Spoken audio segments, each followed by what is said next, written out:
Welcome to the Classroom Brew podcast.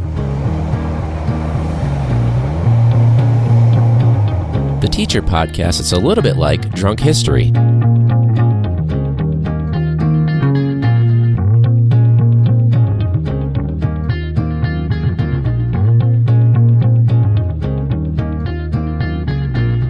But wait, do you guys actually drink while you record episodes?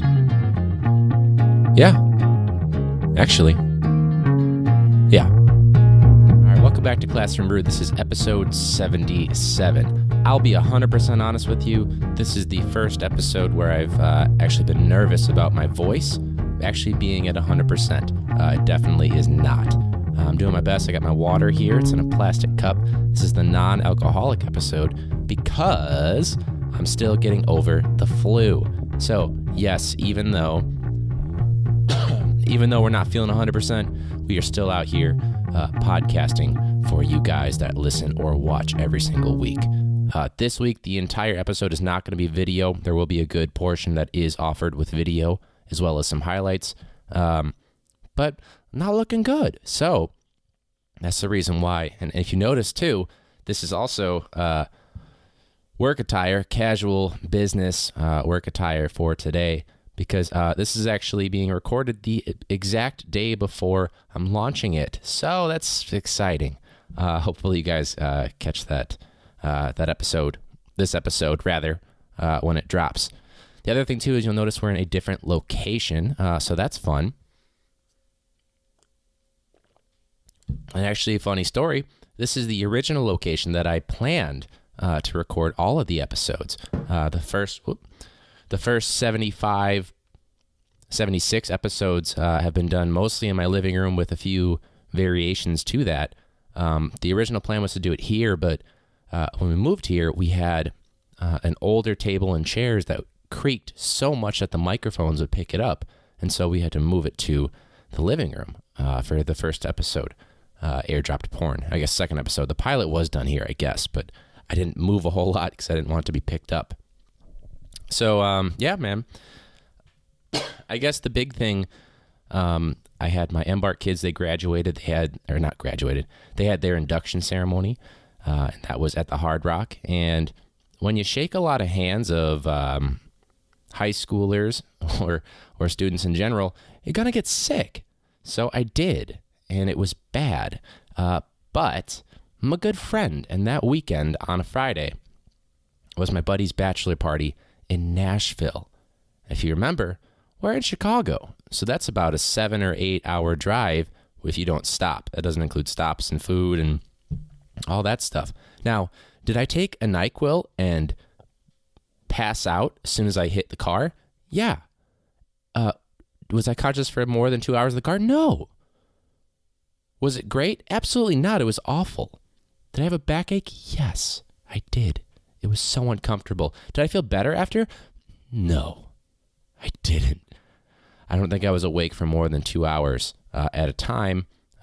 Most of the time, it was even less than that. So I had 3 days in school with a sub. I took a sick day for that, which is a long amount of time. That reminds me, sorry, back to Nashville. If you are sick in Nashville on your friend because you're such a good friend, his bachelor party, because you're such a good friend, you don't want to miss it, and you're going to go anyways, even if you're miserable, and you go to a club and you say like, hey, we're at this bar in the afternoon, and if you go to downtown Nashville, it's a lot of fun, even if you are sick. So shout out to Nashville there. But I ordered a club soda because I was like, you know what? I'm barely alive. I did feel a whole lot better after having had the flu for 3 or 4 days at that point, but still felt shitty. So I was like, I'm not gonna have a drink because that could be bad for recovering from the flu, right? So I ordered a club soda, and this guy turns to me and goes, "Oh, are you something like an alcoholic or something like that?" What? Why would you say? So, initially in my head, like, what? F*** you royally, okay? You don't know my story, man. You don't know what's going on. And also, no.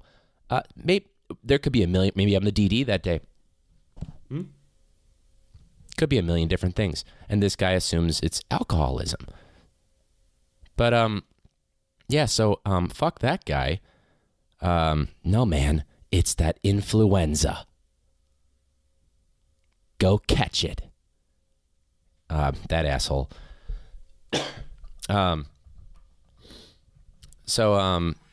Funny enough, too, what is that ricketing? That's a candle. The funny thing is that the day that I was driving back when I was like, I do not feel good. It was more just a dry cough and severe fatigue. Like the first day, I think I just got home at I went home early. I got home about 4:30 and I passed out until about 10. And then of course it was time to go to bed for work. And then the next day I realized, oh, this isn't going to happen. But on the way back, I saw this license plate and I wrote it down on my phone. Honestly. I wrote it down too. See, when you have sick brain, you got to write something down. The license plate was WANDFUL. And then there were some numbers, but I didn't write that down because that's rude. They weren't a bad driver, but I wrote down the license plate because I was like, Wandfl. Wandfl. Oh, Wandfl, like wonderful. Oh, that's wonderful. So then it became, oh, it's wonderful. Even though I was miserable the whole time, just in my head, just, oh, it's wonderful. That license plate, that really kind of came into my head. The other thing in Nashville, this is my favorite story from the time that we were there. And so we're at like one of the first places that we go to, and this is the afternoon, and it's a good scene in downtown Nashville, I'm not going to lie. And I'm having fun, even though, I've got my club soda. Fuck that guy over there. And one of the singers from like a cover band, she had done a few songs, and like I remember walking and being like, oh yeah, cool, that's a Taylor Swift cover, cool. Haven't heard that a million times. And eventually she comes over to our table to, get some tips for her performance. Like, okay, never been to Nashville. I assume this is common practice. I saw it a few more times that weekend. And, excuse me. And when she comes over, she tries to like spark up a conversation. And so my assumption is if you go on stage or if you use a microphone or you teach, is that you're comfortable talking to people. Man, was I wrong. So this poor girl, she comes over to like be like, hey, you guys want to, if it's $20 if you want to do a song request, and if you'd like to tip us, that'd be much appreciated. And she's got a bucket. She's just going around with her bucket like, do you like this band? Like, very uncomfortable for me, but it seemed very nice. And she like, after my buddy gives like, a few bucks, I don't know what it was, she tries to, get to know us a little bit. And she goes, so where are you guys from? And we're like, oh, we're from Chicago. She goes, oh, Chicago, the city of lights. And we're like, what? The city of lights? No, wrong. Typically, it's known for being cold and windy. They call it the Windy City sometimes. People that are from there, we don't call it that, but they call it the Windy City. And then there's just this awkward pause. And she goes, Chicago, the city of wind. We're like, what? What are you? We gave it to you. It's over. You got it wrong. And the best part, the best part is that she goes like, because we're like, sure, you could call it that, the city of wind, whatever. And the best part is she goes, oh,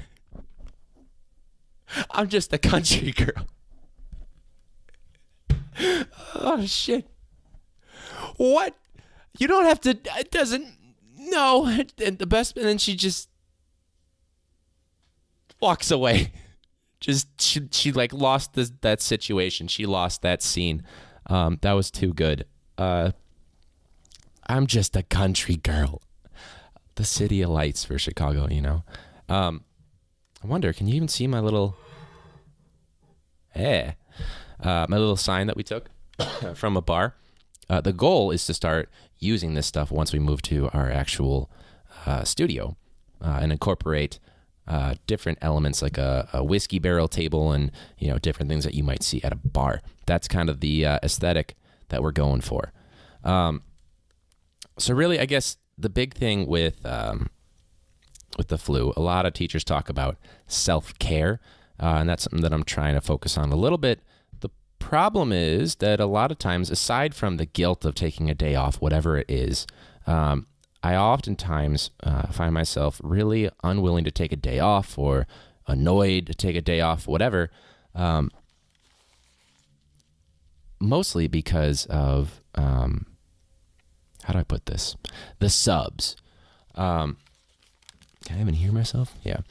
And so I've complained about subs plenty of times. It's not just the adults or the substitutes that are causing the problem. It's a big issue with the culture of learning or the lack thereof in a lot of buildings, mine included. It could be as harsh as, I'm not letting you make up this assignment after it's due with the sub or as soon as I get back, whatever. And some kids, they're like, yeah, I don't give a shit. And they still won't do it. And it's just a big gaping F that can't be fixed. And for some kids, it was a huge difference for them at the end of the semester, last semester. But that didn't sway their behavior this semester. So I was out I gave them like a 2-day assignment that I had planned on introducing before I left, but then that didn't work. I was unconscious most of the day at home. And with the flu, and so bad that I even went to the doctor, which I never do. And all that, the sad thing was, I was hoping it was like something that was bacterial, but no, of course it's the flu virus, influenza. So not much you can do there. And essentially what happened when I took off a day after we got back from Nashville too, is that they basically had 3 days to do something that should have taken 1, but I was going to give them 2 to do. So a 1-day assignment, you get 3 days out of like 90 so students I have in that U.S. history class, for example. 5 did it and completed it, and then maybe like 13, 14, or 15 of them actually like attempted it in some degree or fashion, which that's too low. That's way too low. So that was really disappointing. And I guess, I don't know, it's not like I have like a solution to it. Like I'm not going to bust out, like we were talking about the rapper Common, how he's always got like some lame slam poetry. Like that's I could hire Common. That's what I should do. Just okay. So instead of a substitute, I hire Common to come in, and he just comes in. He's like, "You're gonna choose your education, or bring yourself to damnation. You shouldn't be in Slytherin. You should be respecting women." Would you rather be driving Porsches or saving the oceans? It's so disrespectful to Common.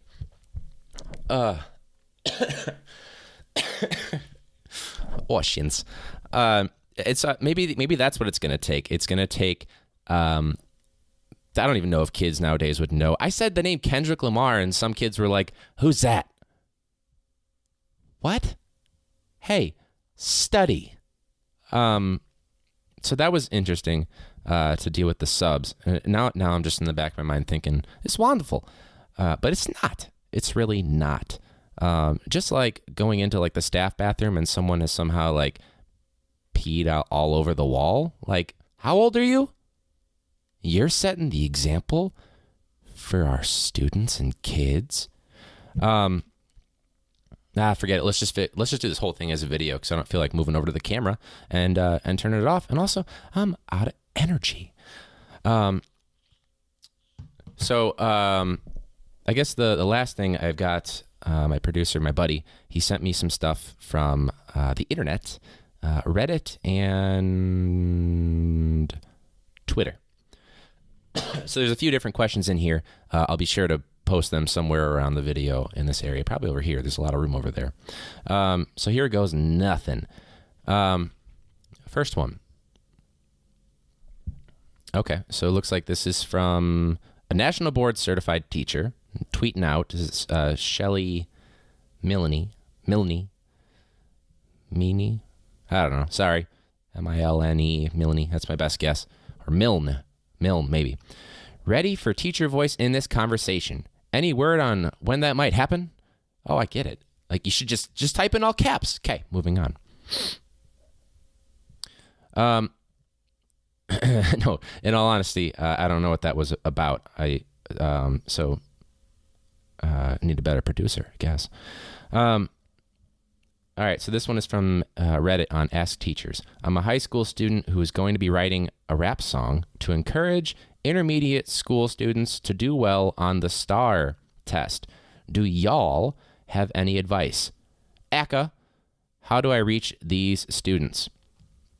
AKA, how do I reach these students? Well, obviously, it's common. Yeah. Should be going to class instead of making a mess. Every time common comes on the air, it's just always some sort of slam poetry that's designed to do this. Also, I'm not sure if you have a SoundCloud, but if you do, don't. Yeah, good luck. I don't really have anything, so I'm not that linguistic, aside from my stellar common rap thing. All right, this one is also from Ask Teachers. How do you combat sleeping or nearly sleeping students? How do you maintain interest in your lessons and keep the class engaged? As a student, I try to stay engaged in class, but sometimes it's impossible when I already know the content / can just teach it myself later, and I'm distracted by other things like most students. What do you think, or what do you do to get the attention of students who aren't paying attention? Also, can you point out subtle things as well as remarkable attention-grabbing things you may do? Thanks. Okay, first off, the first time I had a student that slept, luckily it was a student that I knew, and I knew I could give him a hard time and it would be okay. Pulled the time prank on him. So there was luckily only 2 minutes left of class. So I told my class, I kept talking and wrapping up like I was doing. And then when we noticed that he actually was out, he goes down fast and hard, by the way. It's not like he had been out for very long. I kept talking, but then I kind of typed up on the screen, everybody get your stuff very quietly. We're going to try a prank here. And I changed the time on the clock. And then I posted the exit ticket as if it was my 8th period at the end of the day. We turned out the lights, and then we all just kind of waited right outside of my classroom door so that when the bell rang, it scared the shit out of him. He ran out. So that's how I dealt with one sleeping student. Honestly, anytime I do have a student that falls asleep, I try to ask, hey, did you get sleep last night? Is this something I said? And almost every single time it's just, I didn't get enough sleep. I apologize, that kind of thing. It's not that big a deal. I try not to take it very personally. If one student out of 120 in the day falls asleep, something else is going on, because clearly there's enough that are engaged. But it's kind of hard not to take it personally. You can kind of hear me right now trying to justify it. Well, it wasn't for very long. It's the only one out of all of them. Everyone else is engaged in my awesome lesson, so don't judge me on my podcast about students falling asleep. But really just the typical standard answer of it's got to be something that's relevant to them. I do units on police brutality, Black history, things that are going to be, one, interesting, but two, a lot of times it's very relevant. A lot of students have had, unfortunately, some pretty negative encounters with the police.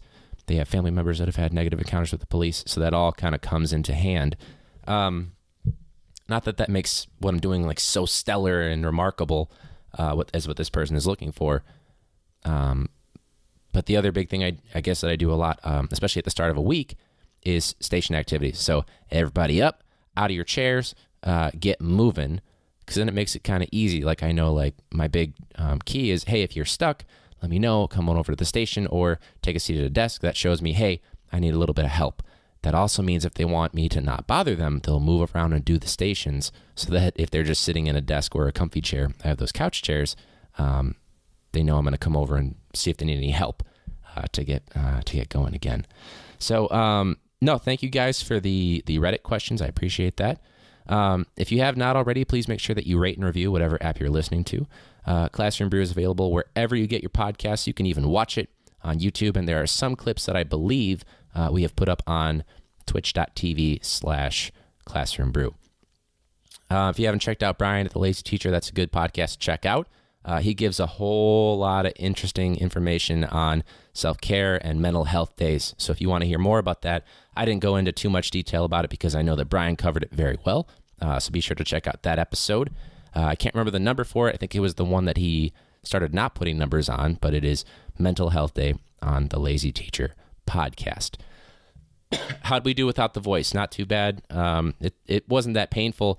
I don't think I took too many water breaks, which is good.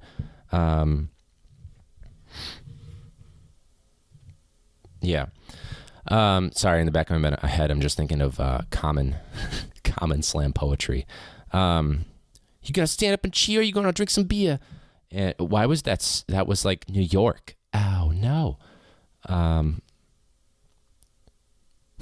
Recording my Zoom because I want to go vroom. And of course, he's doing that pa. You know they gotta do this. You know you gotta do it to him. Common slam poetry. Anyways, thank you guys so much for listening or watching this week. Again, subscribe, rate, and review, all that good stuff. You can check out where I've been, other podcasts that I've been on. Most recently, I was on the Growing Minds podcast. That's Robbie Hicks' podcast, so check that out. But if you are curious, go to podchaser.com, search Ryan Michael or Mr. F or Ryan F, and you can see the other podcasts that I've been on. You can also rate and review those podcasts, specific episodes, or episodes of Classroom Brew. So that's podchaser.com. Just give me a search. If you'd like to reach out, we are at Classroom Brew on your favorite social media, Twitter and Instagram, Instagram being the big one. We recently had a pretty big surge in people that are following, so thank you all for that. I hope you guys have enjoyed the show. If you'd like to be on, you can also contact us there, or you can email us, classroombrew@gmail.com. Other than that, thank you guys so much for listening one more time, and as always, or at least until next week when hopefully I have a voice, class dismissed.